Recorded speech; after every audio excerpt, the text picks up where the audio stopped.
الحمد لله نحمده ونستعينه ونستغفره ونؤمن به ونتوكل عليه ونعوذ بالله من شرور أنفسنا ومن سيئات أعمالنا من يهده الله فلا مضل له ومن يضلله فلا هادي له وأشهد أن لا إله إلا الله وحده لا شريك له وأشهد أن محمدًا عبده ورسوله صلى الله عليه وعلى آله وأصحابه وبارك وسلم أما بعد فأعوذ بالله من الشيطان الرجيم بسم الله الرحمن الرحيم ونضع الموازين القسط ليوم القيامة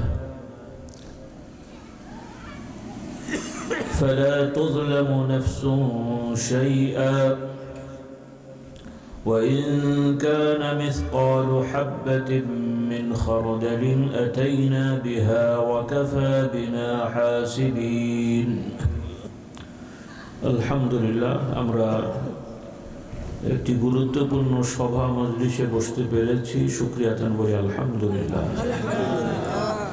যদিও আপনারা জানেন তারপরও আমি একটু জিজ্ঞেস করি কিছু যুবক ভাইরা কয়েকজন বসে আছে মাশাআল্লাহ অনেক বয়স্ক ভাইরা আছেন আজকে যে আয়োজনে আমরা বসেছি এই অনুষ্ঠানের নাম কি হ্যাঁ আবার বলেন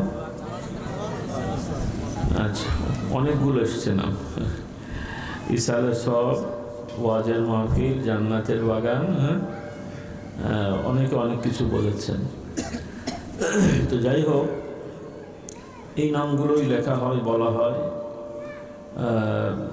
তাফসিরুল কোরআন ওয়াজের মাহফিল ইসলামী জলসা ইসালে সব আবার কেউ কেউ ওরসও অনেক সময় কোথাও কোথাও লিখে ফেলে যদিও ওরস ভিন্ন জিনিস কিন্তু না বুঝে এই মাহফিলের সাথে ওইগুলো লেখা হয়ে যায় তো মূল বিষয় হলো এই যে আয়োজনগুলো করা হয় উদ্দেশ্যটা কি এই যে আজকে যে আয়োজনটা করা হলো কি কারণে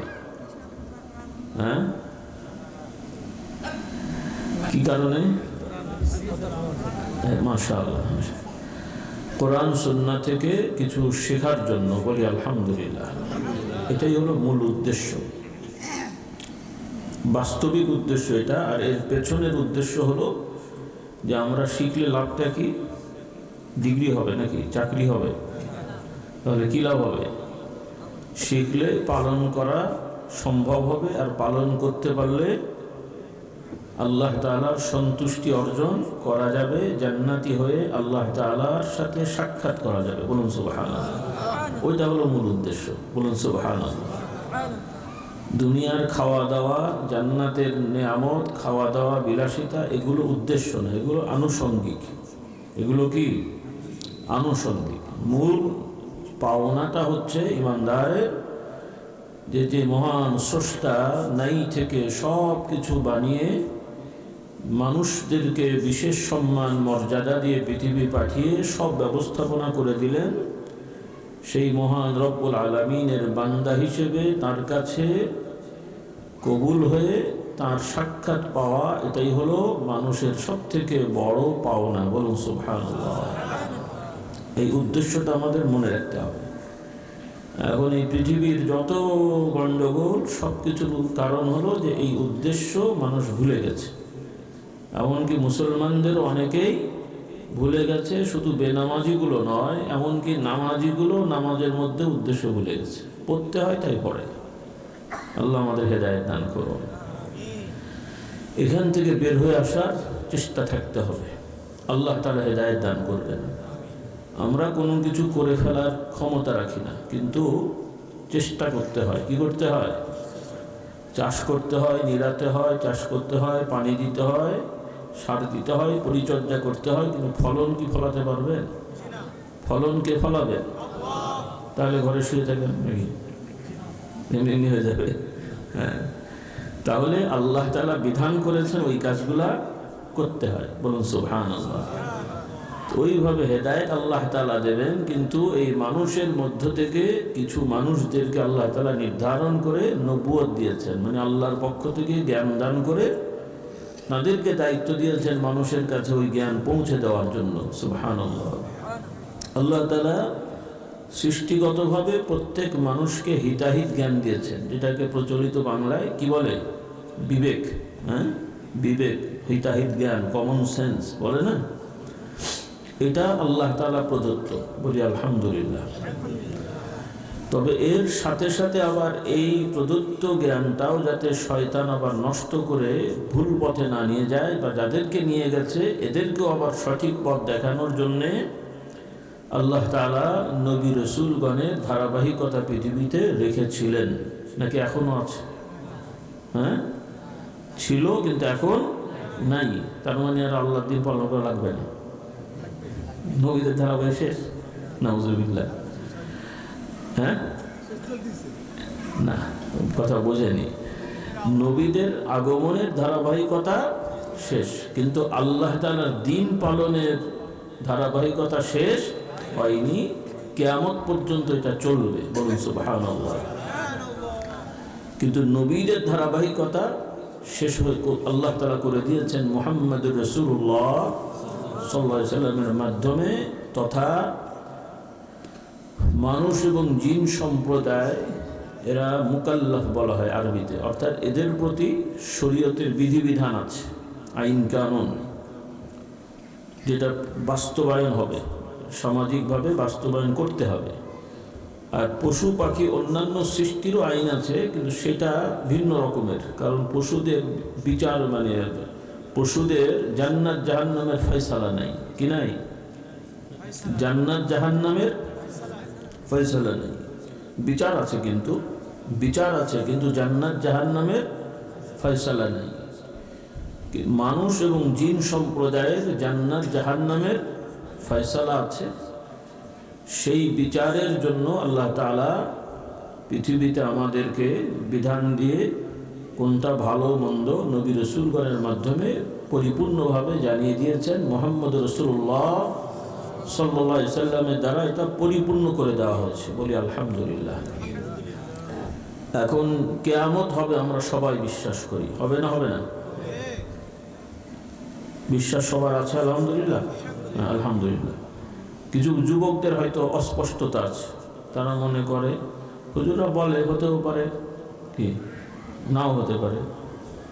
আপনারা হয়তো না মনে করলেও আপনাদের এই যে দাদারা বসে আছেন, নানারা বসে আছেন, যারা যে আপনাদের নাতি পোতারা যারা কলেজ ইউনিভার্সিটিতে পড়ে, এগুলো প্রশ্ন করলে বলবেন যে দাদার নানা কী বলে না বলে, হতেও পারে না, বা হলেই বা কী হলো, নাউজুবিল্লাহ। আমি কি বানিয়ে বলছি কথাগুলো? প্র্যাকটিক্যাল জিজ্ঞেস করেন, এরকমই আসবে তাদের অ্যান্সার। দোষ কার? ভারতের। ভারতের দোষ না? তাহলে কি আমেরিকার, রাশিয়ার? এই যে আপনারা নানা দাদারা আমাদেরকে দাওয়াত দিয়ে নিয়ে এসছেন, বোতলে ফু দিয়ে নিয়ে যাবেন, দোষ সবগুলো আপনাদেরই। কিয়ামতের ময়দানে আল্লাহ তাআলা মোদিকে ধরবেন, আপনাকে ধরবে। আপনার নাতি বেনামাজি, বেরোজদার, মদ খায়, মোদিকে ধরবে তো নাকি?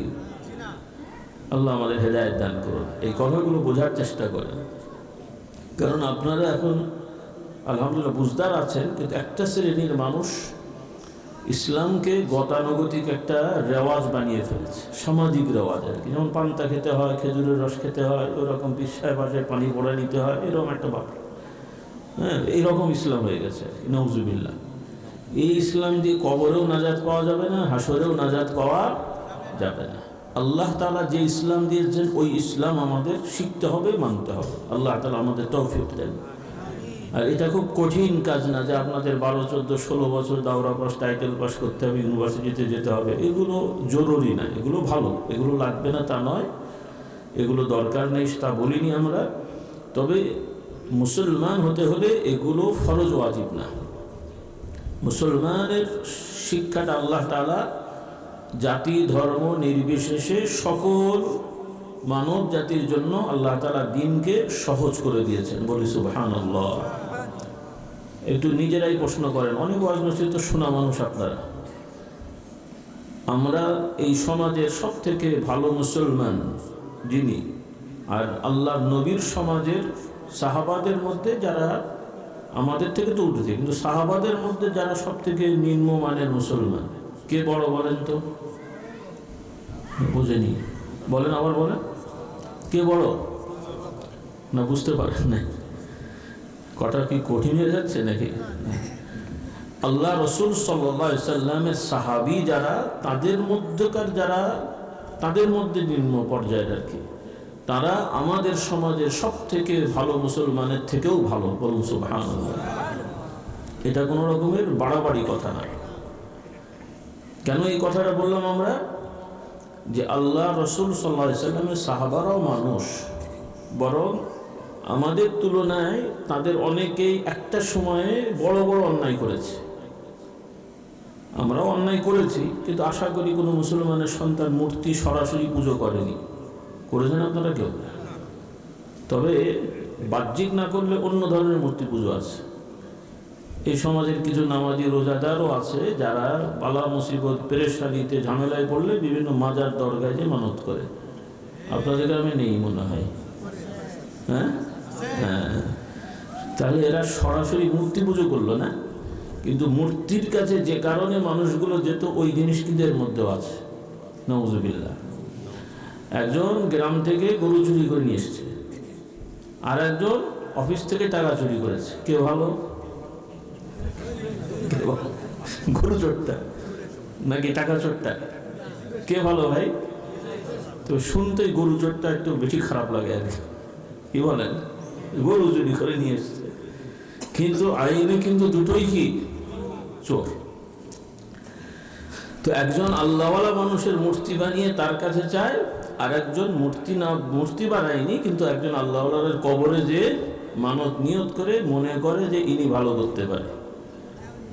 তাহলে রেজাল্ট কিন্তু একই দাঁড়াচ্ছে, দেখতে দুরকম হলেও সমস্যা একই। আল্লাহ তাআলা আমাদের হেফাজত করুন, বলুন আল্লাহুম্মা আমিন। তো আমার ভাই বোনেরা, যে কথাটা আমি বলতে চাচ্ছিলাম, যে আল্লাহ রাব্বুল আলামিন নবী রাসূলগণের মাধ্যমে আমাদের হেদায়েতের পথ বাতলে দিয়েছেন। বলি আলহামদুলিল্লাহ। তো সাহাবাদের কথা উল্লেখ করলাম এজন্যে যে আমরা জন্মগতভাবে মূর্তি পুজো করিনি। মদ আশা করি যে ব্যতিক্রম হলেও মদ খাওয়ার রেওয়াজ সমাজে নাই, খারাপ জানি, কিন্তু রাসূলুল্লাহ সাহাবীদের অনেকে একটা সময় মূর্তি পূজারক ছিলেন, মদও খেয়েছেন, আর অন্যান্য সামাজিক অপরাধ তাদের সমাজে এগুলো এমনিই ছিল। কিন্তু সেই মানুষগুলোই আল্লাহ রসুল সাল্লাল্লাহু আলাইহি ওয়াসাল্লামের হাতে বায়াত হয়ে তওবা করে মুসলিম হওয়ার পরে বিগত 40, 50, 60 বছরের সব বদ অভ্যাস রাতারাতি পরিবর্তন হয়ে গেছে। সুবহানাল্লাহ। আর আমাদেরকে 20-30 বছর ধরে হুজুরা ঠেলে ঠেলেও মজে নিতে পারছে না। হ্যাঁ, আল্লাহ আমাদের হেদায়েত দান করুন। আর আল্লাহর নবীর সাহাবারা এক একটা জ্বলন্ত কোরআন ছিলেন। সুবহানাল্লাহ। আমরা তো স্লোগান দিই, কোরআনের আলো ঘরে ঘরে জ্বালো, রাস্তাঘাটে মাঠে ময়দানে স্লোগান দিই, শুনতেও ভালো লাগে। কিন্তু যে লোক স্লোগান দেয় সে লোকও দেখা যায় অফিস আদালতে মিথ্যে কথা বলে, টাকা চুরি করে, আত্মসাৎ করে, বউকে ধরে পিটায়, তারপরে বিয়ের সময় যৌতুক নিয়ে বসে আছে। আপনাদের দেশে নেই মনে হয়? হ্যাঁ, আবার স্লোগান কিন্তু ঠিকই দেবে, কোরআনের আলো ঘরে ঘরে যাবে। এখন নিজেই যদি এই সমস্ত অন্যায় করে, তাহলে কোরআনের আলোটা কাদের দিয়ে জ্বলবে? সোলার দিয়ে নাকি ব্যাটারি দিয়ে? তাহলে কোরআনের আলোটা কি? কোরআনের আলো, কোরআনের বিধান। এই বিধান যে মানুষগুলোর মধ্যে থাকবে, এই মানুষের সংখ্যা যখন সমাজে বাড়বে, তখন অটোমেটিকলি কোরআনের আলো জ্বলল। আর যদি কোরআন তো কোরআনই আছে, পার্লামেন্টে বর্তমানেও বা আইন আদালতে, কোর্ট কাছারিতে যে আইনগুলো লেখা আছে সব কি খারাপ? চুরি করা খারাপ, ব্যভিচার করা খারাপ, দুর্নীতি করা খারাপ, মানে এগুলো অন্যায়। এগুলো তো এখনকার যে মানে খাতা কলম আছে, এখানে তো সবই লেখা আছে। এবং যাদেরকে বড় বড় চোর, ডাকাত, দুর্নীতিবাজ বলা হচ্ছে, মন্ত্রী, তারপরে এমপি চেয়ারম্যান, তারপরে যারা অফিস আদালতের যারা বড় বড় কর্মকর্তা বলা হচ্ছে, আমরা তো আর বলতেছি না, লোকেরাই বলছে, সমাজে যারা দায়িত্বশীল বর্তমান আছে তারা খুঁজে কাজে বের করছে। কিন্তু এই প্রত্যেকটা যাদেরকে চোর ডাকাত ধ্যান ধ্যান বলা হচ্ছে, শপথ নেওয়ার সময় কি বলেছিল যে আমরা চুরি করিব? তাই শপথ নেওয়ার সময় কী বলেছিল? সবাই তো নীতিবাক্য পড়েই শপথ নিয়েছিল, কিন্তু কাজটা করলো কি? তাহলে শুধু এই খাতা কলমের আইন আদালত সমাজে শান্তি, সমাজে মুক্তি দিতে পারে না, আখেরাতেও শান্তি মুক্তি পাওয়া যাবে না। আল্লাহ তাআলা আমাদের এই বুঝটা দান করুন। তো যে কথা আমি বলতে চাচ্ছিলাম ভাইরা, একটু গোড়া থেকে বোঝার কথাটা মনে করে দিচ্ছে এজন্যে যে আল্লাহ তাআলার দিন কিন্তু কঠিন না। বলি আলহামদুলিল্লাহ। আমাদের কথা শুনে অনেকে হয়তো মনে করবে বর্তমান সমাজে হয়তো এগুলো সম্ভব না, এটা একটা ধারণা করে অনেকে। কি সম্ভব না? একটা মূলনীতি শিখবেন, যেই জিনিসটা আপনার জন্য সম্ভব নয়, বাস্তবে সম্ভব নয়, এমন বিষয়ের জন্য আল্লাহ আপনাকে শাস্তিও দেবেন না। বলুন সুবহানাল্লাহ। কিন্তু আপনার জন্য যেটা সম্ভব এবং আল্লাহর আইন আছে, তো সেটা মানব না কেন? আমি পারি, মানব না? পারি না, আল্লাহ আমাকে ধরবেন না। তাহলে ইসলাম সহজ না কঠিন? একটু সহজ করে বোঝেন। আমরা ধরে নিচ্ছি সবাই নামাজি, যদিও উল্টো পাল্টা আছে। আজকে থেকে আমরা তওবা করব, আমার যুবকেরা, ছেলে মেয়েরা সবাই। এগুলো নতুন করে শেখানোর কিছু নেই, জানি সবই, কিন্তু মানতে চাই না। আল্লাহ তাআলা আমাদের হেদায়েত দান করুন। তো আমার ছাত্ররা, ছাত্রীরা যারা আছো, মা বোন ভাইয়েরা আছেন, নামাজি পড়া হয় মোটামুটি, কিন্তু কারো অবহেলা আছে, কেউ ওয়াক্তেও কাজা করে, কেউ মাঝে মাঝে কাজা করে, যেগুলোই আছে মোটামুটি মেরামত করে নেবো। রাজি আছি ইনশাআল্লাহ? আজকের পর থেকে আমরা পারতপক্ষে ইচ্ছা করে কেউ আর ফরজ ইবাদত কাজা করব না। আল্লাহ তাআলা আমাদের হেদায়েত দান করুন। ফরজ বিধান। এখন প্রশ্ন হলো, নামাজ মোটামুটি সবার জন্যই কম বেশি আছে, কিন্তু হজ সবাই কি করেছেন?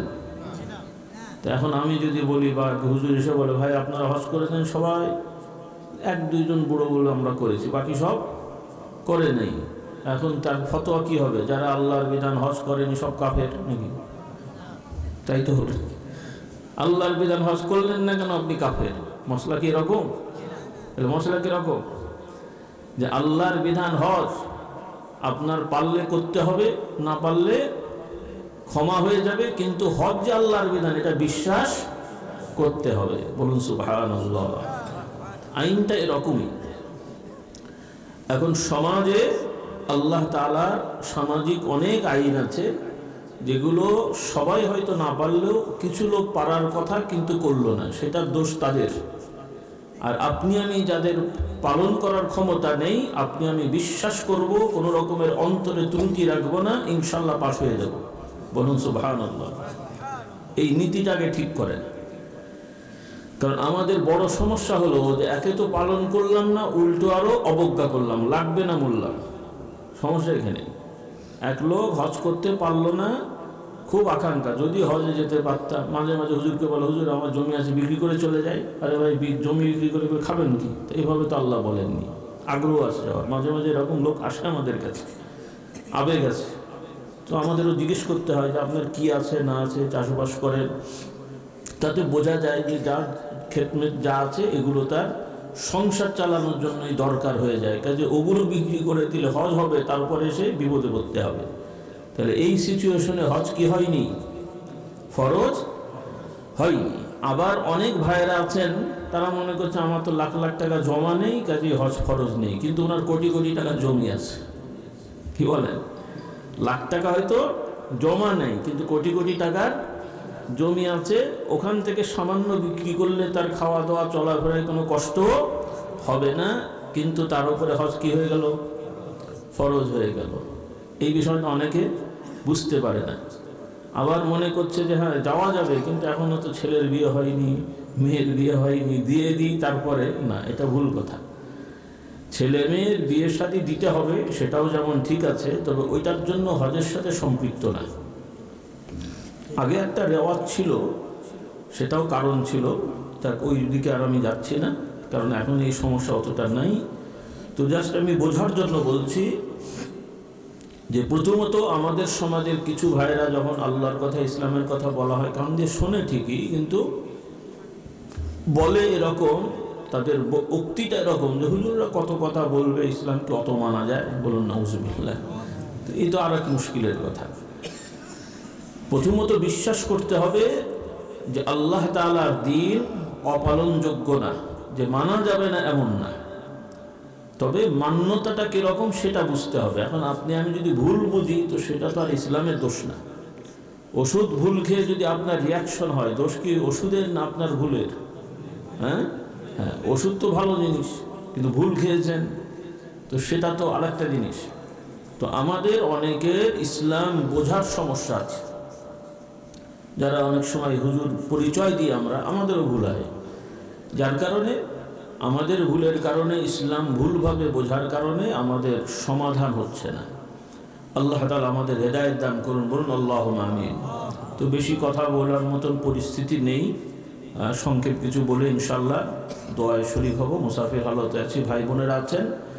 তো প্রথম যে কথা আমি বললাম যে ইসলামকে ভয় পাবেন না। ইসলাম সহজ দিন, আল্লাহর দিন। এটা কোনো মানুষের রচিত বা মানুষের বানানো কোনো বিধান, সংবিধান ইসলাম নয়। নবী রসুলগণ অবশ্যই মানুষ, তারা ফেরেশতা না। তবে নবী রসুলগণ মানুষ আর আমরা মানুষ, বংশীয়ভাবে এক জিনিস হলেও মর্যাদা, সম্মান, বৈশিষ্ট্য আলাদা। বলুন সুবহানাল্লাহ। এটা আবার মাথায় রাখতে হবে, কারণ এই জিনিসগুলো অনেকে গুলিয়ে ফেলছে আজকাল। অনেক ভালো আলেমরাও দেখি, মানে যারা পরিচিত আলেম টালেম আমরা বলি, এরাও দেখি কথাবার্তা লাগাম রাখতে পারছে না, কোথায় কি বলতে হয় গোলমাল পাকিয়ে দিচ্ছে। আল্লাহ তাআলা আমাদের সবাইকে হেদায়েতের উপরে রাখুন, বলুন আল্লাহুম্মা আমিন। আল্লাহ রাব্বুল আলামিনের পরিচয়, এগুলো আমাদের ভালো করে শিখতে হবে। আমি সংক্ষেপে একটু আজকে বলবো, নবীর পরিচয়টা সংক্ষেপে একটু বলবো, সংক্ষেপে, যেহেতু বেশি সময় নেই। আর বাকি আপনারা আলেম ওলামার থেকেও শিখবেন, আমাদেরও কিতাবগুলো নিয়ে যাওয়ার চেষ্টা করবেন, কারণ এই 1-1.5 ঘন্টায় যা বলবো মনে রাখা যাবে না। আর এছাড়াও আরও আলোচনা আমার আছে বা অন্য আলেমদের আছে। অনেকে যারা মোবাইল ব্যবহার করেন, ফেসবুক, ইউটিউব, সেখান থেকে কিছু কিছু শেখার চেষ্টা করবেন। তবে শতভাগ ফেসবুক, ইউটিউব নির্ভর জ্ঞান অর্জন করতে যাবেন না, এটা নিরাপদ না। মূল দিন ইমানের সোর্সটা হলো ভালো ভালো আলেম, আল্লাহওয়ালা, বুজুর্গ মানুষ যারা সত্যবাদী, ন্যায়পরায়ণ, আলেম, নিষ্ঠাবান, নিঃস্বার্থভাবে দিনের কাজ করেন। এই ধরনের মানুষের সাথে সংযোগ রেখে, যোগাযোগ রেখে দিন শেখাটা হলো মূল ধারা। আর এখন নতুন নতুন রেওয়াজ বের হয়েছে, এগুলো একসময় থাকবে না, আগেও ছিল না, আবার একসময় থাকবে না, এবং এগুলো যথেষ্ট না। কাজে এর উপরে শতভাগ নির্ভর করা যাবে না, এটা খেয়াল রাখতে হবে। কারণ আজকাল আমাদের যুবকদের কিছু ভাই, বা যুবক শুধু বলবো না, সব শ্রেণীর ভাই বোনেরা ফেসবুক, ইউটিউবের উপরে নির্ভর করে বিভিন্ন বক্তব্য শুনে সমাজে বিশৃঙ্খলা সৃষ্টি করে, উল্টো বোঝে। কারণ ওখানে তো প্রশ্ন করে বোঝার সুযোগ থাকে না, একতরফা শুধু শুনে যায়, উনি যা বুঝেছেন তাই বুঝেছেন। এখন ভুল বুঝলেও বুঝেছেন, সঠিক বুঝলেও বুঝেছেন। এটা নিয়ে এবার অন্যান্য আলেম ওলামা বা সাধারণ মানুষের সাথে দ্বন্দ্ব তর্কে লিপ্ত হয়ে যায়, ফিতনা সৃষ্টি হয়, বিশৃঙ্খলা সৃষ্টি হয়।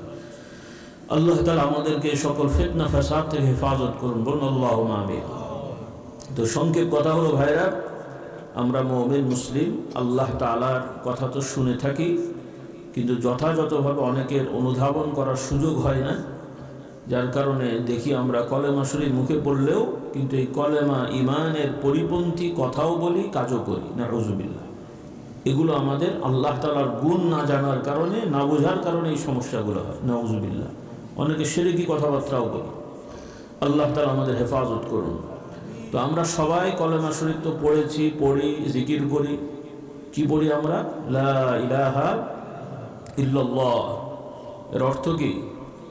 আল্লাহ তাআলা ছাড়া, তিনি ব্যতিরেকে সত্যিকার অর্থে আর কোনো উপাস্য নেই। আমার সাথে একটু যুবকরা পড়ো, আল্লাহ ব্যতিরেকে সত্যিকার অর্থে আর কোনো উপাস্য নাই।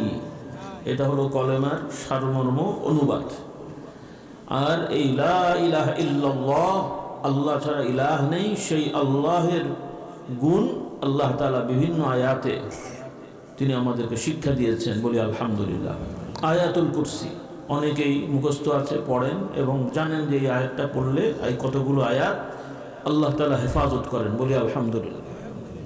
তো এটা জাগতিক বস্তুর গুণের মতন না যে আপনি কমলা লেবু খেলেন ভিটামিন চলে এলো, খেজুর খেলেন ক্যালসিয়াম চলে এলো, দুধ খেলেন মানে ফ্যাট চলে আসলো, এরকম জিনিস না।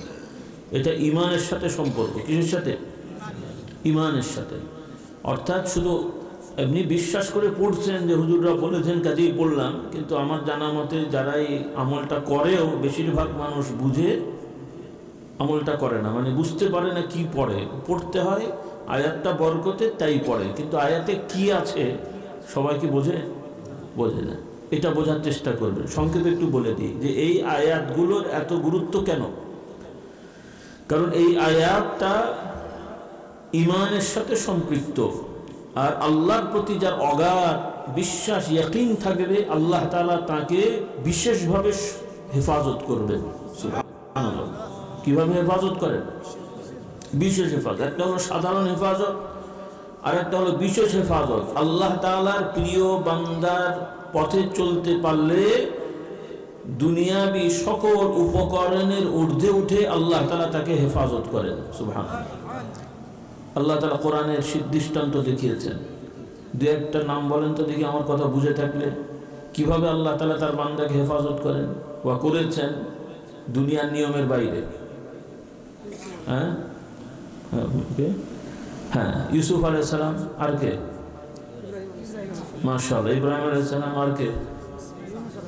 ইউনুস আলাইহিস সালাম, আর কে? মুসা আলাইহিস সালাম, সুবহানাল্লাহ। জাকারিয়া আলাইহিস সালাম, এই ধরনের। তাহলে এটা শুধু এই যে কোরআনে এই কথাগুলো বর্ণনা করা হলো, এগুলো শুধু মানে উপন্যাসের মতন ঘটনা না যে উপন্যাসে লেখা হয়, পড়ে পড়ে সময় ব্যয় করা হয়, সময় কাটে না, এই জন্য কিছু একটা পড়তে হয়, যেমন আমরা আগে করতাম। এখন তো আর উপন্যাস পড়ে না, সব ফেসবুক নিয়ে ব্যস্ত, ইউটিউব ফেসবুক নিয়ে, সময় কাটে না। কি বলেন? এই জন্য ছুরি যেগুলো ধার দিয়ে কাটা হয়। ইমানদার সময় পায় না, আর আমাদের নাকি সময় কাটে না। মুসলমানের সময় কাটে না, তাই হয়।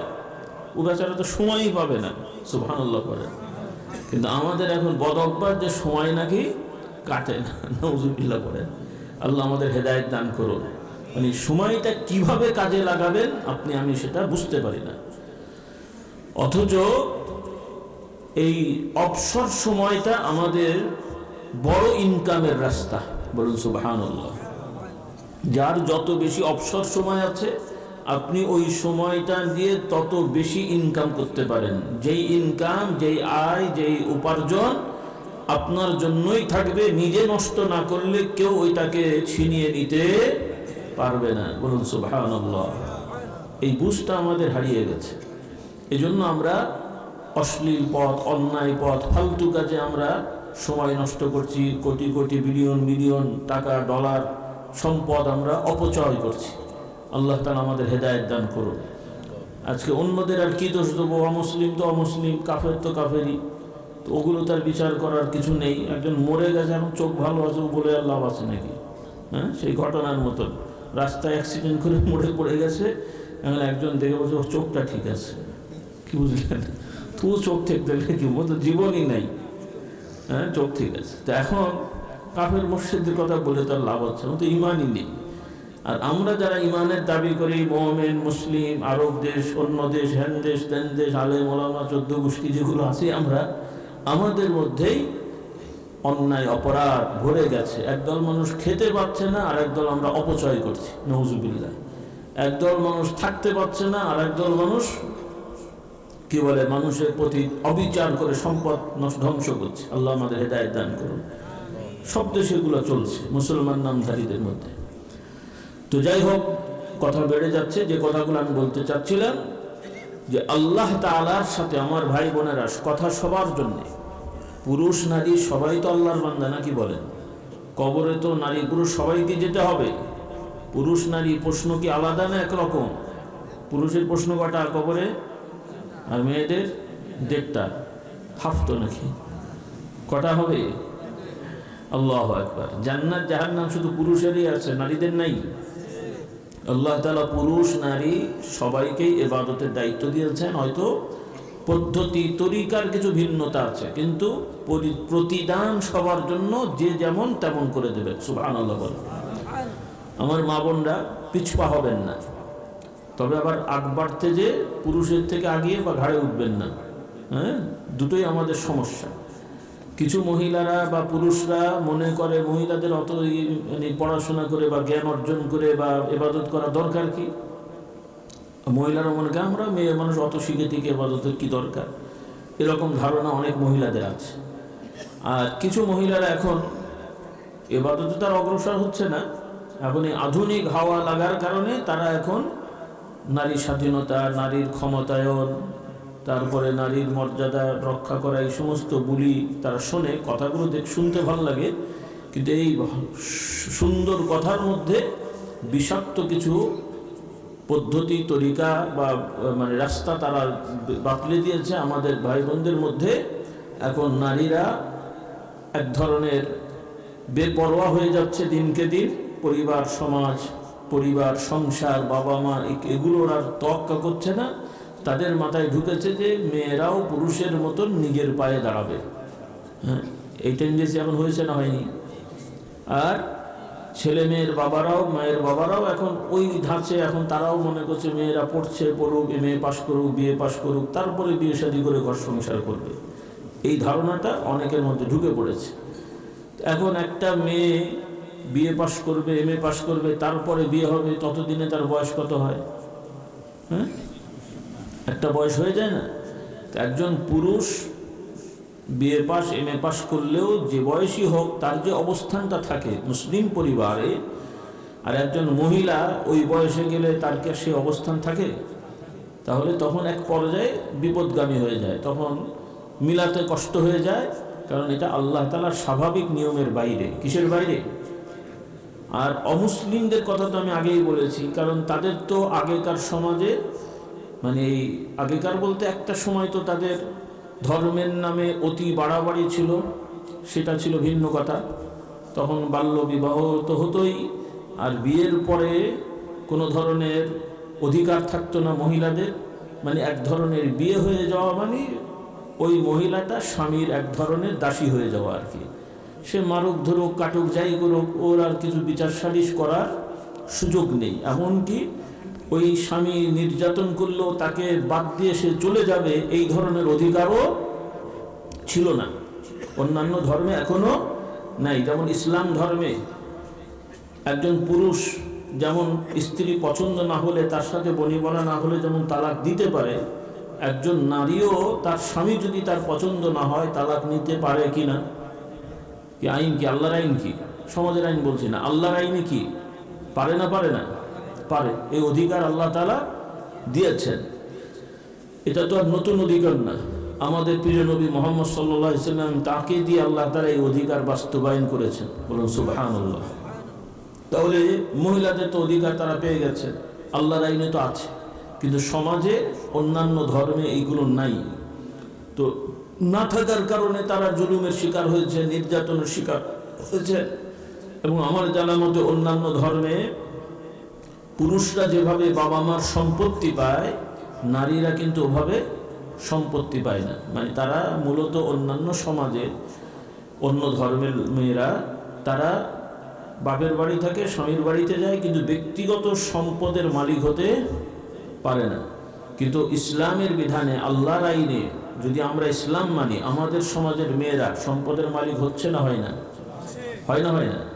কারণ বাবা মা থেকে ভাইরাও যেমন পায়, মেয়েরাও পায়। মানে স্বামী থেকেও মানে স্ত্রীরা সম্পদের মালিক হতে পারে।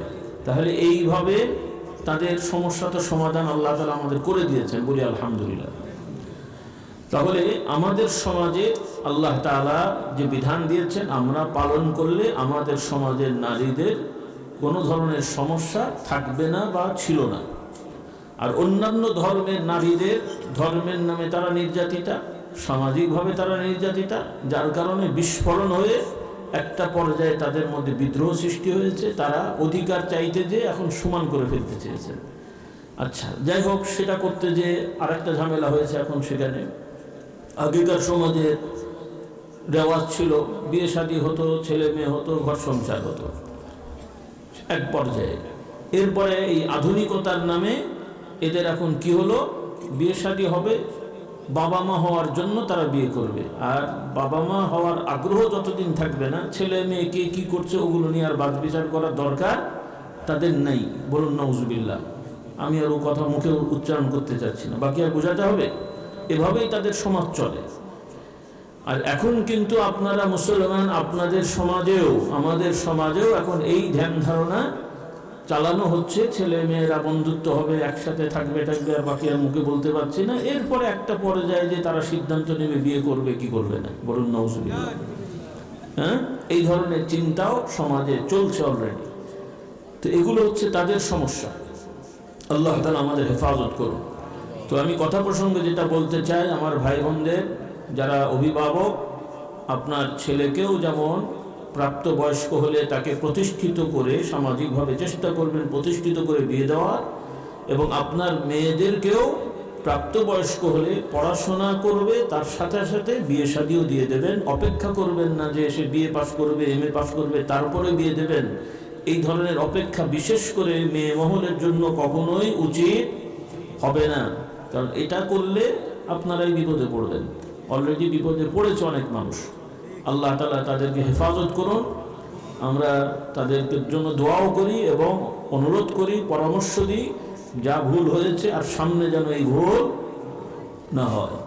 তো কথা প্রসঙ্গে বললাম, আমার ভাই বোনেরা, আল্লাহ রাব্বুল আলামিন পুরুষ নারী সবার জন্য ইবাদতের বিধান দিয়েছেন। হয়তো পদ্ধতি আলাদা, নামাজ পুরুষও পড়ে নারীরাও পড়ে, তবে পুরুষের জন্য বিধান হলো 5 ওয়াক্ত ফরজ নামাজ অবশ্যই তারা জামাতে পড়বে। কোথায় পড়বে? জামাতে। আর মহিলারা বাড়িতে পড়া সর্ব উত্তম। বাড়িতে পড়া কি সর্ব উত্তম। এরপরে আরও কিছু মাসলা আছে, আজকে আর অত সময় নিয়ে ব্যাখ্যা করার যাচ্ছি না। তবে কথাটা বলে রাখি, যেহেতু আগেকার তুলনায় এখন মানুষের যাতায়াত, বিভিন্ন জায়গায় যাওয়া এগুলো বেড়ে গেছে, সেজন্য মাসলাটা মাথায় রাখতে হবে। কারণ আপনারা এখন সফর করেন ব্যক্তিগত গাড়িতে, লাইনের গাড়িতে, বাসে, ট্রেনে, বিভিন্নভাবে সফর করেন। তো রাস্তাঘাটে আমাদের নামাজের সময় হলে পুরুষরা দাঁড়ান, মসজিদ দেখে দাঁড়ান, মসজিদে যে নামাজ পড়েন। তো সাথে মহিলা থাকলে, যেটা আমি অনেক সময় খেয়াল করেছি, কিছু কিছু মহিলারা অনেক সময় নামাজ থাকলেও কিন্তু নামাজ পড়তে পারে না। কেন পারে না? তারা মনে করে যে পুরুষরা তো মসজিদে যাবে, আমাদের তো আর মসজিদে যাওয়া যাবে না। এই জন্য তারা কাজা করে, কিন্তু মসজিদে যে নামাজ পড়ে না, কারণ পরিবেশও নেই কোথাও কোথাও মসজিদে। আর আপনারাও মশলাটা জানেন না, কারণ শুনেছেন মসজিদে মেয়েদের যেতে নাই। এই একটা ভুল আমাদের ধারণা আছে। তো মশলাটা হলো, রাস্তাঘাটে প্রয়োজন যদি হয়, আপনি নেমেছেন নামাজের জন্য, আপনার স্ত্রী, মেয়ে বা বোন যারা মহিলারাও নামাজ যখন তার থাকবে, সে কাজা করবে না। সে মসজিদের বারান্দায় হোক, পাশে হোক, বা জামাতে শরীক না হতে পারলেও লোকজন বের হয়ে গেলেও সে নামাজ পড়তে পারবে। কি করতে পারবে? নামাজ পড়তে পারবে। এমন না যে মসজিদে ঢুকাই যাবে না, বিষয়টা এরকম না। যেই মশলা আছে সেটা অন্য কারণে আছে, সেগুলো আর আজকে বলার সুযোগ নেই। তবে আলহামদুলিল্লাহ, এখন যেভাবে পরিবেশ পরিবর্তন হচ্ছে, আমাদের সমাজও পরিবর্তন হওয়া দরকার আছে, না নাই? কারণ একটু ভূমিকা বলে দিই। এই যে এখানে আজকে যেখানে আসলাম, এখানে আমার পরদাদা হুজুরের খলিফা এখানে একজন ছিলেন, তার সাহেবজাদারা ছিলেন। তো সেই সময়টা ছিল ব্রিটিশের সময়। কোন সময়? ব্রিটিশ আমল, ব্রিটিশ শাসিত ভারত ছিল। আর যখন এটা ব্রিটিশ শাসিত ভারত ছিল, সেই সময় এই সমস্ত অঞ্চলের মুসলিমদের সংখ্যা বেশি ছিল না কম ছিল? হ্যাঁ, অনেক কম ছিল। তাহলে সেই আমলের ফতোয়া বা অপরিস্থিতি আর বর্তমান বাংলাদেশের পরিস্থিতিকে এক। এখন আপনাদের এলাকার এই গ্রামে বা এই থানা, এটা কোন থানা? আচ্ছা, তো রাজানগর কোথায়? পাশেরটা নাকি? তো এই রানীনগর থানার মধ্যে জনসংখ্যার ধারণা আছে কিনা আমার নেই, আপনাদের কি ধারণা আছে যে কত ভাগ মুসলমান এখানে? এই থানার জনসংখ্যার কত হবে? এত জেনে শুনে নামদাজি। আচ্ছা, ওইটাই বলেছে উনি, অর্থাৎ 100 জনের মধ্যে 95 জন মুসলমানের সন্তান। আর এর ধারাবাহিকতা স্কুল, কলেজ, ইউনিভার্সিটি সব জায়গায় মোটামুটি 95, 98, 96, তাই তো নাকি বলে? রাস্তাঘাটে যে দোকানগুলো আছে 10টার মধ্যে অন্তত 9টা তো মুসলমানের, হ্যাঁ অন্তত কোথাও কোথাও 10টাই। তাহলে যেখানেই যাব আমরা সব মুসলমানের বাচ্চা, তাই তো? শুধু বাচ্চা হলে হবে না, মুসলমান হতে হবে। আল্লাহ তাআলা আমাদের তৌফিক দান করুন। তাহলে এই পরিবেশ আর আগের পরিবেশ তফাৎ আছে। এখন আপনাদের মেয়েরাও, আপনাদের এলাকার 10 বছরের মেয়ে স্কুলে যায় না, মাদ্রাসায় যায় না, এরকম কেউ আছে? হ্যাঁ, হয় মাদ্রাসা অথবা স্কুলে কোথাও না কোথাও যায়। তো স্কুলে গেল সমস্যা হলো না, আর মসজিদে এসলে সমস্যা হয়ে গেল। মশলা কি এরকম? মশলাটা ছিল আগেকার সমাজের কোথাও কোথাও নিরাপত্তার অভাব দেখা দিয়েছিল। সেই জন্য ওলামারা ফতোয়া দিয়েছেন, যেহেতু নিরাপত্তার সমস্যা, পুরুষ মহিলাদের মসজিদে যাওয়া জরুরি না, আর যেহেতু জরুরি না, নফল বা জায়েজ, কাজে এই জায়েজ করতে যে যদি সে নিরাপত্তার হুমকি থাকে তাহলে তার এটা না করাই ভালো, বা করা যাবে না। শুধু ভালো না, করা যাবে না। আর যেখানে নিরাপত্তার সমস্যা নেই সেখানে এটা বৈধ, উত্তম না হলেও কি বৈধ। এই হলো মূল মশলা, একটু মাথায় রেখেন কথাটা, কারণ এগুলো ভবিষ্যতে আপনাদের লাগবে। কারণ আপনারা ইনশাল্লাহ দিনকে দিন মসজিদ বাড়ছে না, আরও বাড়া দরকার আছে কিনা? আপনার নতুন প্রজন্ম যারা, এখন না হলো 10, 20, 25 বছর পরে যত মসজিদ হবে আমরা বাঁচব না হয়তো বা, তো আপনারা ভবিষ্যৎ পরিকল্পনায় যত মসজিদ হবে ফাউন্ডেশন বেশি দিয়ে মেয়েদের একটা অংশ রাখবেন। কি রাখবেন? মেয়েদের একটা অংশ থাকবে। এই যে আজকে আপনারা ওয়াজ শুনছেন, মেয়েরা এসে ওয়াজ শুনছে না, খুব অসুবিধা হয়ে গেছে তো কথাটাই ঠিক। তো এইভাবে পর্দার সহিত, নিরাপত্তার সহিত যদি মহিলারা জুমার নামাজে শরীক হন, মাঝে মাঝে ওয়াজ মাহফিল মসজিদ হলে সেখানে যদি শরীক হন, তাহলে ইসলামে কোনো বাধা নেই, বরং বর্তমান সমাজে এগুলো আমাদের জন্য দরকার। এগুলো কি নাকি রাগ করলেন আমার উপরে? ও কালকেই দেখা যাবে আমার বিরুদ্ধে ফতোয়া চলে এসছে, তো সেটা অসুবিধা নেই, না বুঝলে তো কিছু করার নেই, কিন্তু আমাদের দায়িত্বটা আমি বুঝিয়ে দিয়ে গেলাম। আল্লাহ তাআলা আমাদের বোঝার তৌফিক দেন, বলুন আল্লাহুম্মা আমিন। তো আমার ভাই মা বোনদের যেটা বলতে চাই, যে ভাই বোনদের সবাইকে আসুন আমরা ইসলাম চর্চা করি, কোরআন শিখি এবং মানার চেষ্টা করি। তো আল্লাহ রাব্বুল আলামিন বললেন, পুরুষ হোক আর নারী হোক, যারা ঈমানের সহিত সৎকর্ম করবে, ভালো কাজ করবে, আল্লাহ তাআলা তাদের দুনিয়ার হায়াতে শান্তি, প্রশান্তি, আনন্দ দান করবেন। আর আখিরাতে পরকালে প্রতিদান দেওয়ার সময় আল্লাহ তাআলা তাদের জন্য দুনিয়ার কর্মের তুলনায় তাদেরকে উত্তম প্রতিদান দান করবেন। এজন্য নারীরা মন খারাপ করে পিছু পা হওয়ার কিছু নেই। আপনার সামর্থ্য অনুযায়ী যেগুলো সুযোগ আছে ইবাদতের, এগুলোতে পিছপা হবেন না। তবে নারীরা পুরুষ হবে না, পুরুষরাও নারী হবে না। বলবেন এই তো জানা জিনিস, কিন্তু বললাম এজন্য আমাদের এই নতুন প্রজন্মকে এখন শেখানো হচ্ছে আন্তর্জাতিকভাবে, বিভিন্ন পৃথিবীর বিভিন্ন দেশে নতুন ছেলে মেয়েদেরকে এখন শেখানো হচ্ছে জন্মগতভাবে সব মানুষই মানুষ, নারী পুরুষ জন্মগতভাবে হচ্ছে না, শারীরিকভাবেও না। অর্থাৎ একটা মানুষ সে যদি নিজেকে তার চিন্তায় সে মনে করে আমি পুরুষ, তাহলে পুরুষ, আর যদি মনে করে আমি নারী, নারী। বলেন নাউজুবিল্লাহ। এবং এই দৈহিক দিক থেকে আরও কিছু ভাষা আছে যেগুলো আমার মুখে আসবে না, এখানে বলাও দরকার নেই।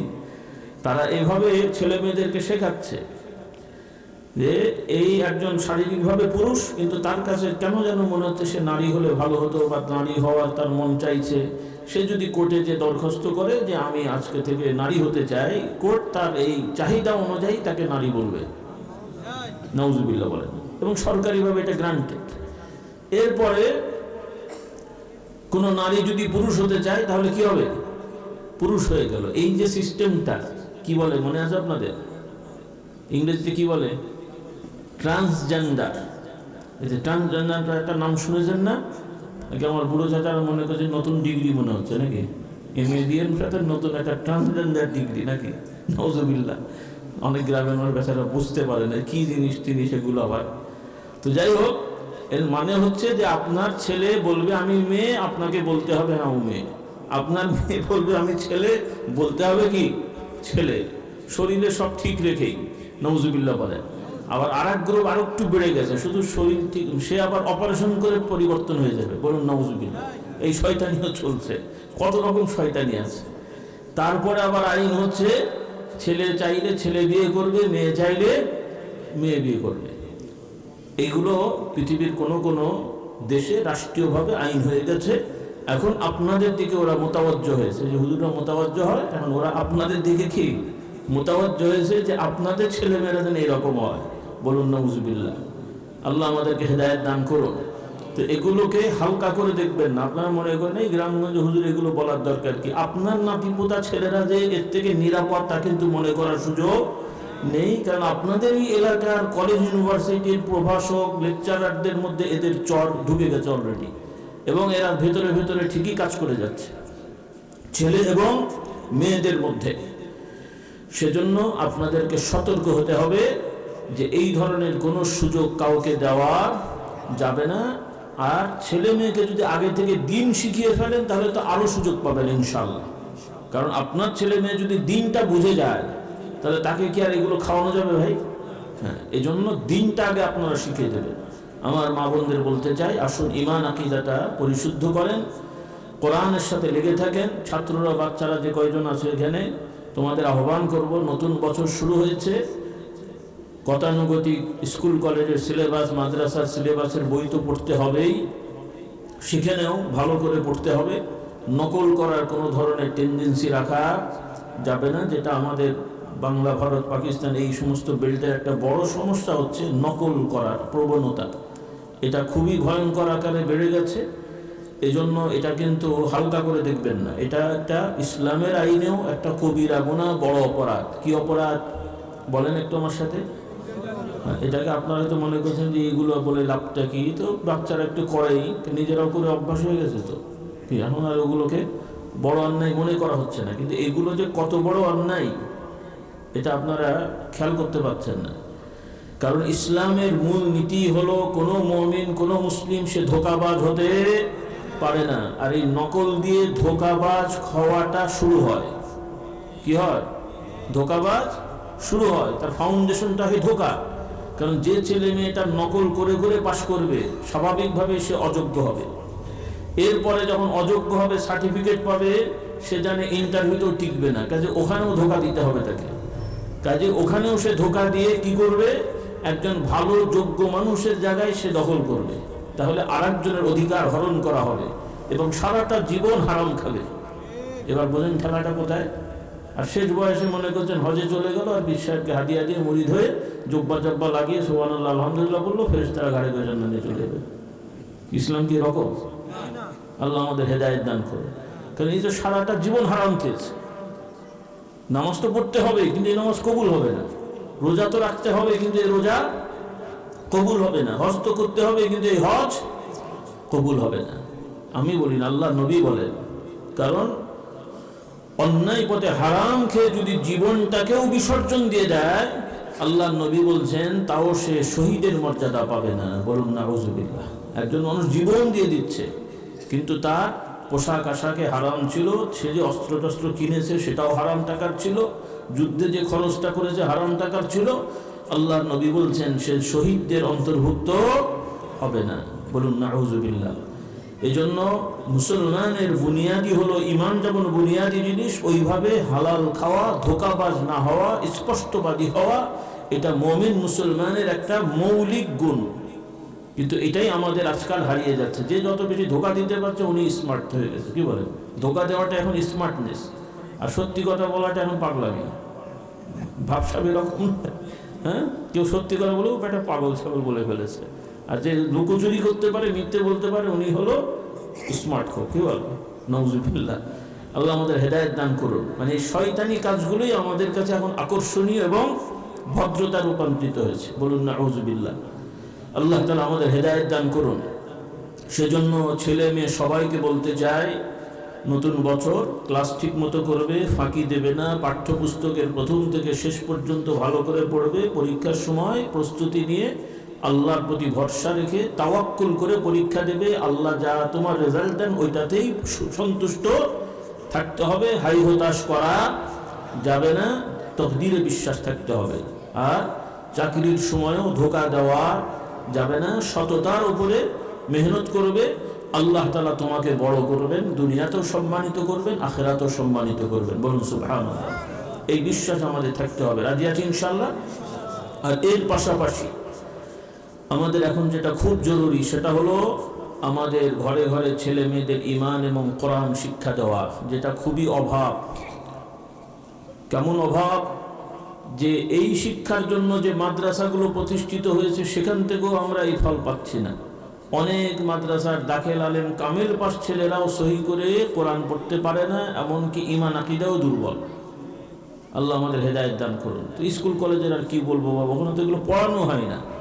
বরং যাও একটু ইসলাম শিক্ষার নামে কিছু হালকা পাতলা যাও একটু গোলমাল করে পড়ানো হয়, অন্যদিকে বাংলা ইংরেজি সাহিত্য গল্পের নামে যা পড়া হয়েছে সব গোল্লায় চলে গেছে, ও আর কিছু নাই।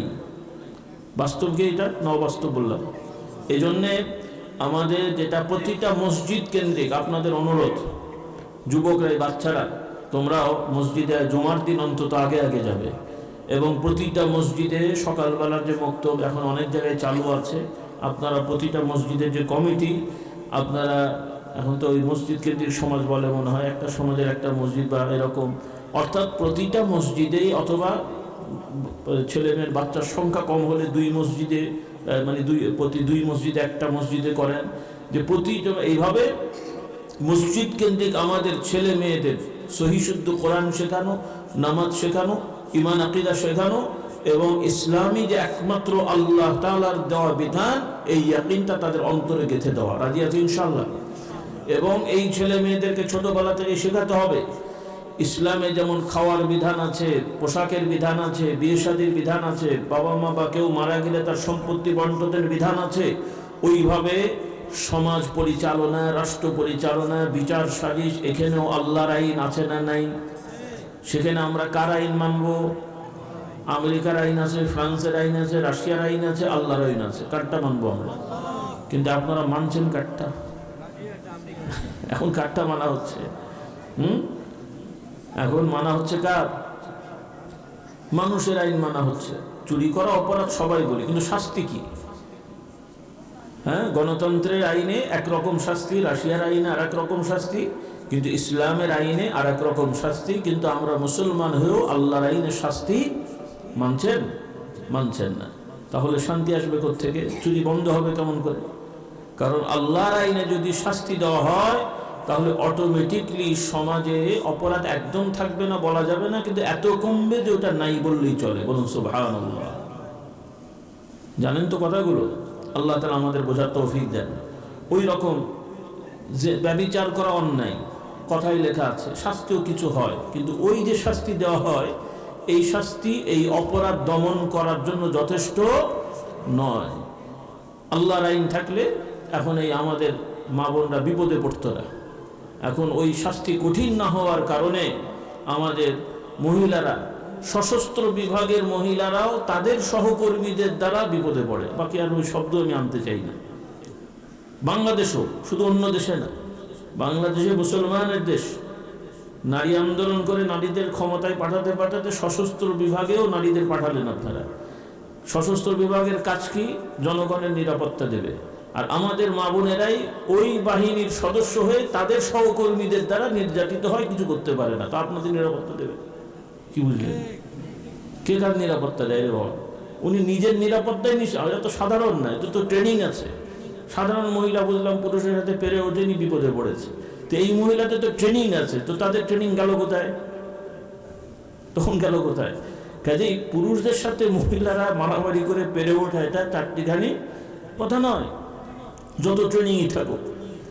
এজন্য আল্লাহর আইনে এমনভাবে আইন করা, যদি আল্লাহর আইন আমরা মানি যে ওই অপরাধ করার সুযোগ থাকবে না, তারপরেও যারা করবে তাদের শাস্তি হলো এই যেটাকে ধর্ষণ বলা হয়।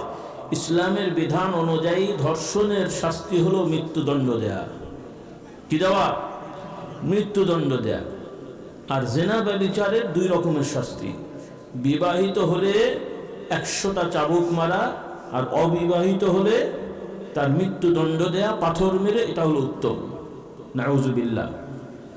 তো নবীর জমানাতেও 2-1টা হলেও সাক্ষী লাগেনি, যারা অন্যায় করেছে অনুশোচনা করে নিজেরাই এসে স্বীকার করে তার শাস্তি গ্রহণ করেছে, যাতে কিয়ামতে আল্লাহর দরবারে শাস্তি পেতে না হয়। সুবহানাল্লাহ। দেখেন অন্যায় করেও তার ঈমান কত মজবুত। মানুষ মাত্র ভুল হয়ে যায়, করে ফেলে, আবার দুনিয়ায় কঠিন শাস্তি জানে তারপরও নিয়েছে, এই জন্য যাতে আল্লাহর দরবারে লজ্জিত হতে না হয়। বলুন সুবহানাল্লাহ। তাহলে সাহাবা মুসলমান তাদের ঈমানটা কত মজবুত ছিল। আল্লাহ তাআলা আমাদের হেদায়েত দান করুন। তো আমি যেটা বলতে চাই, আমার ভাই বোনেরা, কোরআনের শিক্ষা, ঈমানি শিক্ষা আমাদের ছেলে মেয়েদেরকে খুব দ্রুত দিতে হবে। এটা খুব কঠিন কাজ না। আমরা চাই অন্তত এই 1 বছরের মধ্যে আপনারা, যেহেতু আলহামদুলিল্লাহ এখন স্বাধীনভাবে অনেক কাজ করা যায়, আগেও ছিল না তা না, কিন্তু আপনারা অজুহাত দেখিয়ে দেখিয়ে সব মানে এদিক সেদিক করেছেন। অজুহাত আর দেখানোর সুযোগও এখন ইনশাল্লাহ নেই। অন্তত 1 বছর, কত তারপরে আবার কে কি হবে দেখা যাক সেই সময় আবার। হ্যাঁ, তো এই 1 বছরে আর কোনো অজুহাত কাজ হবে না। কিয়ামতের ময়দানে এই 1 বছরের রিপোর্ট আল্লাহর কাছে বলতে পারবেন ও করতে দেয়নি, সে করতে দেয়নি, এই কথা বলতে পারবেন? কাজে এই 1 বছরের রেজাল্ট যদি আগামী আশা হয় কি হয় না তা জানি না, অন্তত আপনারা দেখবেন এবছর যাদের বয়স 7, 8, 9 আছে, 1 বছরের মধ্যে প্রত্যেকটা ছেলে মেয়ে যেন নামাজ শিখে যায়, পড়ুক না পড়ুক, এরা তো ছোট মানুষ, কিন্তু একটা 9 বছরের ছেলে আপনি জিজ্ঞেস করলে যেন দেখতে পায় যে এই ছেলেটা নামাজ জানে। বলি ইনশাআল্লাহ। না কথা পছন্দ হয়নি? একটা বাচ্চাকে নামাজ শেখাতে 1 বছর লাগে নাকি? 1-2 মাসে শিখে ফেলবে, কিন্তু 1 বছরে তাকে ট্রেনিং দেওয়া হবে। এইভাবে সামাজিক আন্দোলন হবে, আমাদের ঘরের ছেলে হোক মেয়ে হোক, তাদের বয়স 10 হওয়ার মধ্যে সবাই যাতে নামাজে অভ্যস্ত হয়ে যায়। বলুন সুবহানাল্লাহ। কি পারা যাবে? বলি ইনশাআল্লাহ। আল্লাহ তাআলা আমাদেরকে তৌফিক দান করুন। এর সাথে আপনারা 10 বছর রান করেন এই সিলেবাসে, এরপরে কোরআনের আলো জ্বালান, ইনশাআল্লাহ জ্বলবে। কারণ এখন যাদের 10 বছর বয়স, 10 বছর পরে বয়স হবে কত? হ্যাঁ, 10 বছর পরে 11 বছর হয়েছে। যাই হোক, বুঝতে হলো না, 1 বছর না, আমি 10 বছর বলতে ভুল হতে পারে। এখন যাদের বয়স 10 বছর পরে কত হবে? 20 বছর হবে। তাহলে এই সমাজের, এখন তো আপনারা ভোটার আছেন, তাহলে আগামী 10 বছরের পরে যে প্রজন্মটা আসবে, এদের শতকরা 91 ভাগ 95 ভাগ যদি নামাজি দিনদার হয়, তারা যখন ভোট দিয়ে কাকে দেবে? ভালোটাকে না খারাপটাকে? তাহলে এইভাবেই তো হয়, নাকি বলে? তো নাকি রাতারাতি আজকে গাছ লাগিয়েছেন কালকে ফল হয়ে যায়, তাই হয় কোনোদিন? আপনাদের বিষয়টা বুঝতে হবে। এখন আপনাদের দলগুলো দুনিয়ার লম্পট, জোচ্চোর, বাটপার, ওগুলোকে ক্যান্ডিডেট দেবে, আর আমরাও নিজেরা চোর ডাকাত দিয়ে ওদের ভোট দেবো। তাহলে কি হবে? কোরআনের আলো কে জ্বালাবে? ফেরেশতারা এসে জ্বালাবে? আল্লাহ তাআলা আমাদের এই বাস্তবতা বোঝার তৌফিক দেন। আর আপনাদের অনুরোধ করি, আমরা আপনাদের দেশের বা কোনো দেশেরই কোনো দলীয় রাজনীতি করি না, করবও না ইনশাআল্লাহ। তবে এই জিনিসটা আপনাদের বুঝতে হবে, দলীয় রাজনীতি এক জিনিস, আর ইসলামের রাষ্ট্র ব্যবস্থা আর এক জিনিস। আপনি দলীয় রাজনীতি করেন না করেন, কিন্তু ইসলামের রাষ্ট্র ব্যবস্থাকে বিশ্বাস করে ওইটার জন্য মেহনত করা ফরজ আমাদের জন্য। রাজি আছি ইনশাআল্লাহ? আল্লাহ তাআলা আমাদের তৌফিক দেন। কি কথা বোঝা যাচ্ছে? আল্লাহ কবুল করুন, বলুন আল্লাহুম্মা আমিন। তো আয়াতুল কুরসি সংক্ষেপে একটু অনুবাদ করি, একটু ধারণা দিয়ে যাই। আল্লাহ তাআলা তার পরিচয় দিয়েছেন। আল্লাহ তাআলা, তিনি ছাড়া কোনো উপাস্য ইলাহ নেই। আল্লাহ তাআলা পরিচয় দিয়ে বলেন, আল্লাহু লা ইলাহা ইল্লাহু আল হাইয়ুল কাইয়্যুম। তিনি হলেন সদা সর্বদা জীবিত এবং মহান পরিচালক। আল্লাহ তাআলা সদা সর্বদা এক অবস্থায় আছেন। তিনি কখনো নাউজুবিল্লাহ মৃত্যুবরণ করবেন না, কখনো তিনি মৃত ছিলেন না, সদা সর্বদা এক অবস্থায় তিনি আছেনই। বলুন সুবহানাল্লাহ। আল কাইয়্যুম, সকল কিছু পরিচালনা করা গুণকার আল্লাহ। এবং আল্লাহ রাব্বুল আলামিন সামান্য সময়ের জন্য তিনি ঘুমিয়েও পড়েন না, ঝিমিয়েও যান না। বলুন সুবহানাল্লাহ। ঝিমানো, ঘুমানো এই ধরনের কোনো বিষয় আল্লাহ তাআলাকে গ্রাস করে না।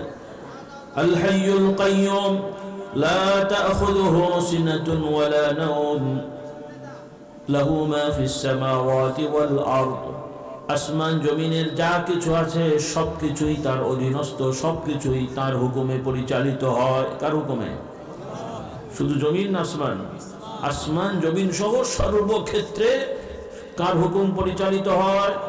লাহু মা ফিস সামাওয়াতি ওয়াল আরদ মান যাল্লাযী ইয়াশফাউ ইনদাহু ইল্লা বিইذনি। আর কিয়ামতের দিন বিচার যে হবে, সেই সময় বিচার পরিচালনা কে করবেন? আল্লাহ তাআলা বিচার করলে কার রিপোর্টের উপর নির্ভর করবেন? বুঝেননি কথা? নির্ভর করবেন কার কাছে? আল্লাহ তাআলা কোন সৃষ্টির রিপোর্টের উপর নির্ভর করবেন না। সূরা ফাতিহা আল্লাহ তাআলা বলছেন মালিকি ইয়াউমিদ্দিন, বিচার দিনের মালিক কে? আল্লাহ। সর্বকিছু কে জানেন? আল্লাহ তাআলা জানেন। কাজেই আল্লাহ তাআলার অনুমতি ছাড়া কেউ আল্লাহর কাছে সুপারিশ করতে পারবে না। সুপারিশ আল্লাহ তাআলার একটি অনুমোদন এবং নিয়ামত, সম্মান। তিনি তার নবীদেরকে দেবেন। আমাদের নবী আমাদের জন্য ইনশাআল্লাহ সুপারিশ করবেন, বলুন আল্লাহুম্মা আমিন। এবং অন্য নবীরাও করবেন, ওলিরা আর অন্য বান্দাদের মানুষের জন্য করবেন। এগুলো প্রসেস, কিন্তু মালিকানা, কর্তৃত্ব, অনুমোদন কে দেবেন? আল্লাহ। এই বিষয়টা মনে রাখতে হবে, কারণ অনেক মুসলমান ভাইরা তারা পীর মুরিদিন নামে ধারণা করে যে পীর বাবা পার করে দেবে। নাউজুবিল্লাহ, এইরকম কথা বলে তারা। যদি বলতো যে হুজুর আমার জন্য দোয়া করবেন, আল্লাহ কবুল করেন, সেটাও একটা পর্যায়ে, কিন্তু কথাটা এরকম পীর বাবা পার করে দেবে, বলুন নাউজুবিল্লাহ। এগুলো কাফের মুশরিকদের আকীদা, যে তাদের ধর্মীয় গুরুরা বা নবী রাসূলরা পার করে দেয়। কিন্তু আল্লাহ তাআলা আমাদের শিক্ষা দিলেন যে কিয়ামতে সেই বিচারের সময় আল্লাহ তাআলার অনুমতি ছাড়া কেউ সুপারিশ করার ক্ষমতা রাখবে না। মান যাল্লাযী ইয়াশফাউ ইনদাহু ইল্লা বিইذনিহি ইয়ালামু মা বাইনা আইদিহিম ওয়া মা খালফাহুম ওয়া লা ইউহীতুনা বিইলমিহি ইল্লা বিমা শাআ ওয়াসি'a কুরসিয়ুহুস সামাওয়াতি ওয়াল আরদা ওয়া লা ইয়াউদুহু হিফযুহুমা ওয়া হুয়াল আলিয়্যুল আযীম। আল্লাহ তাআলা বললেন কিয়ামতে আল্লাহ তাআলার অনুমতি ছাড়া কেউ সুপারিশ করার ক্ষমতা রাখবে না। আমাদের সর্বকিছু কে জানেন? ইয়ালামু মা বাইনা আইদিহিম ওয়া মা খালফাহুম, আমাদের সামনে পেছনে সর্বত্র কে কি কিভাবে করি না করি সবকিছু কে খবর রাখছেন? ফেরেশতারা তাদের সংবাদ দেবেন, তাদের প্রতিবেদন দেবেন, কিন্তু আল্লাহ তাআলা ফেরেশতাদের প্রতিবেদনের উপরে নির্ভর করে বিচার করবেন না। এই বিষয়টা ক্লিয়ার হতে হবে। ফেরেশতাদের রিপোর্ট যেমন সত্য, আবার আল্লাহ তাআলা তিনি তার নিজ ইলমে বিচার করবেন, বলুন সুবহানাল্লাহ। আল্লাহ তাআলা আমাদের বোঝার তৌফিক দান করুন। ওয়ালা ইয়াউদু হিফযুহুমা, এই আসমান জমিন হেফাজতের ক্ষেত্রে, সংরক্ষণ করার জন্য, পরিচালনার ক্ষেত্রে আল্লাহ তাআলার সামান্যতম কোনো ধরনের কোনো বিপদ ঝামেলায় পড়তে হয় না, কষ্ট হয় না, কোনো ক্লান্তি হয় না। তিনি তার হুকুমে সবকিছু পরিচালনা করেন, সুবহানাল্লাহ। কারণ তিনি হলেন সর্বোচ্চ মহান এবং সবথেকে উঁচু স্থানের, উঁচু মর্যাদার অধিকারী, বলুন সুবহানাল্লাহ। এজন্য আরো আয়াত আছে, সূরাতুল হাশরের আয়াতগুলো আপনারা পড়েন, এগুলো অর্থগুলো খেয়াল করবেন, এগুলো আল্লাহ তাআলার মুরাকাবা, বলুন সুবহানাল্লাহ। এর পাশাপাশি আমার ভাই বোনদের আহ্বান করব, জিকির আজকার বেশি করে করবেন, বলি ইনশাআল্লাহ। রাসূলুল্লাহ সাল্লাল্লাহু আলাইহি ওয়াসাল্লাম বলেন, যে ব্যক্তি ফজরের নামাজ জামাতের সহিত পড়বে, তারপরে মসজিদে ওই অবস্থায় কিবলামুখী হয়ে আসন দিয়ে বসে থাকবে, এরপরে জিকির আজকার করে সূর্য ওঠার পরে 2 রাকাত বা 4 রাকাত সালাত নামাজ আদায় করবে, আল্লাহ তাআলা এই আমলের উসিলায় তার নামায় আমলে পূর্ণাঙ্গ একটা হজ এবং উমরার সওয়াব দান করবেন। কিসের সওয়াব? একটা হজ আর একটা উমরা। কিসের বিনিময়ে? ফজরের নামাজ জামাতে পড়ে ওই অবস্থায় মসজিদে বসে থেকে জিকির আজকার করে 2 রাকাত অথবা 4 রাকাত, 2 রাকাত করে আর কি, ওখানে একসাথে 4 রাকাত না, 2 রাকাত করে 4 রাকাত অথবা শুধু 2 রাকাত। এই নামাজটা আমরা পড়ার চেষ্টা করব, বলি ইনশাআল্লাহ। একটু উদ্যোগ নেন, চেষ্টা করে। এই বাচ্চারা যারা এসছো সুন্দর করে কাতার দিয়ে বসো, হ্যাঁ একদম সামনের দিকে আসো, এক পাশ থেকে বসো, পিছনে বসো। যারা এসছো বাবারা সামনের দিকে এসে কাতার দিয়ে সুন্দর করে বসে যাও। আল্লাহ সবাইকে হেদায়েত দান করুন, বলুন আল্লাহুম্মা আমিন। আল্লাহ এই বাচ্চাদের হেদায়েত দান করুন, দিন শেখার তৌফিক দান করুন। আমার ছেলে মেয়েদের বলতে চাই, বাবারা এসছো যারা, শেষ সময় এতটুকু দোয়া করি আল্লাহ তোমাদের হেদায়েত দেন, দিন শেখার তৌফিক দেন। অন্তত তোমরা ফরজ নামাজগুলো মসজিদে যেয়ে পড়ার চেষ্টা করবে ভাই ছেলেরা, মেয়েরা যথা ওয়াক্তে পড়বে। এবং পর্দা, ইসলামের শিক্ষা পর্দা, এটা বর্তমানে খুবই অবহেলিত। যারা কিছুটা বোরখা টোরখা পরে বাইরে যায়, এনাদেরও সঠিক পর্দা অনেকেরই হয় না, আর যারা মোটেই পড়ে না তো পড়েই না। যারা পর্দা করতে চান তারাও না জানার কারণে, না বোঝার কারণে বোরখা পরলেও সঠিক পর্দা হচ্ছে না। এজন্য আপনাদের বলতে চাই, পর্দাটা একটু শিখে নেবেন, কারণ আপনাদের এই সমস্ত এলাকায় পর্দার রেওয়াজটা খুবই দুর্বল। সব জায়গায় আছে, তবে তুলনামূলক এই উত্তরবঙ্গ বা এই সমস্ত এলাকার অনেক আলেম ওলামার বউরাও ঠিক মতো পর্দা বোঝে না, করে না, বা তাদের অবহেলা আছে। আল্লাহ তাআলা আমাদের হেদায়েত দান করুন। এবং আমার মা বোনদের বলতে চাই, এটা শুধুমাত্র মাদ্রাসায় পড়াচ্ছে মেয়েদের জন্য নয়, বরং আপনি একজন মুমিন মুসলমান নারী হিসেবে বা একজন পুরুষ হিসেবে ইসলামের পর্দা আমরা সবাই মেনে চলবো, বলি ইনশাআল্লাহ। আর যে আমলটা আমি বললাম, মহিলারাও এই আমলটা করবেন। আপনারা হয়তো মসজিদে যেতে পারছেন না বা দরকার হচ্ছে না, বাড়িতেই ফজরের নামাজ পড়ে ওই জায়গায় বসে থেকে জিকির আজকার করবেন। আল্লাহ তাআলা সবাইকে তৌফিক দেন, বলুন আল্লাহুম্মা আমিন। এগুলো অল্পতে অনেক বেশি লাভবান হওয়া যায়। আমলগুলো দেখতে অত কঠিন হবে না, কারণ আমরা এই সমস্ত সময়গুলো এমনি এমনি নষ্ট করি। এজন্য ঘন্টার পর ঘন্টা কত সময় আমরা নষ্ট করছি, অন্তত সকাল সন্ধ্যা বিকালে মিলে 1-1.5-2 ঘন্টা একটু আল্লাহর রাস্তায় আমরা ব্যয় করার চেষ্টা করি। আল্লাহ তাআলা আমাদেরকে তৌফিক দেন, বলুন আল্লাহুম্মা আমিন।